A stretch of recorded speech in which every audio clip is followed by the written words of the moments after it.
আমের জন্য বিখ্যাত মালদা জেলা। আবহাওয়ার খামখেয়ালিপনায় এবার মালদায় আমের ফলন নেই। বাইরে থেকে কিছু আম এলেও তার দাম এতটাই বেশি যে সাধারণ মানুষ কিনতে পারছে না। তবে আম না হলেও এবার মালদায় লিচুর ব্যাপক ফলন হয়েছে। মালদার বাজারে দেদার বিকোচ্ছে লিচু, দামও বেশ সস্তা। মালদা শহরের বিভিন্ন রাস্তার দুই ধারে শুধুই লিচুর পসরা। মালদার লিচু পাড়ি দিচ্ছে ভিন রাজ্যেও।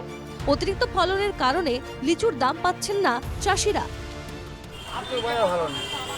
কেন? দাম কেমন লিচুর এবার?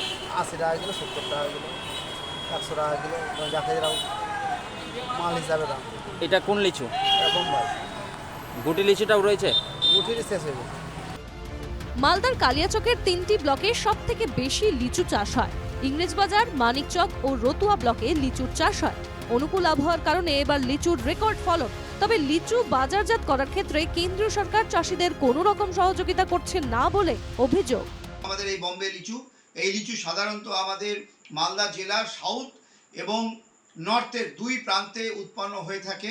কেন্দ্রীয় সরকারের পক্ষ থেকে লিচুকে মালদা এবং মুর্শিদাবাদের লিচু এক্সপোর্ট জোন হিসাবে ডিক্লেয়ার করলেও এখন অবধি কেন্দ্রীয় সরকারের পক্ষ থেকে বিগত 15 বছরে কোনো উদ্যোগ আমরা দেখতে পাইনি।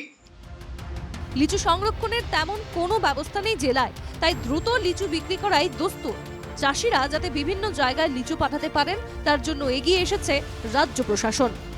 অন্যান্য রাজ্য, সাউথ বেঙ্গল, শিলিগুড়ি, দুর্গাপুর, আসানসোল, ইভেন বোম্বাই, তো অনেক চাষির সাথে যোগাযোগ লিঙ্ক আমরা করে দিতে পেরেছি এবং তারা এই সূত্র ধরে বিভিন্ন জায়গায় লিচু কিন্তু প্যাকেটবন্দি করে পাঠিয়ে দিচ্ছেন। লিচু পচনশীল ফল, বেশি দিন ঘরে রাখা যায় না। জেলার লিচু বিক্রেতাদের দাবি, এই ফল বিক্রি ও রপ্তানি করতে কেন্দ্র বা রাজ্য সরকার যদি এগিয়ে আসে তাহলে তারা উপকৃত হবে। মালদা থেকে সুমিত ঘোষের রিপোর্ট, NKTV বাংলা।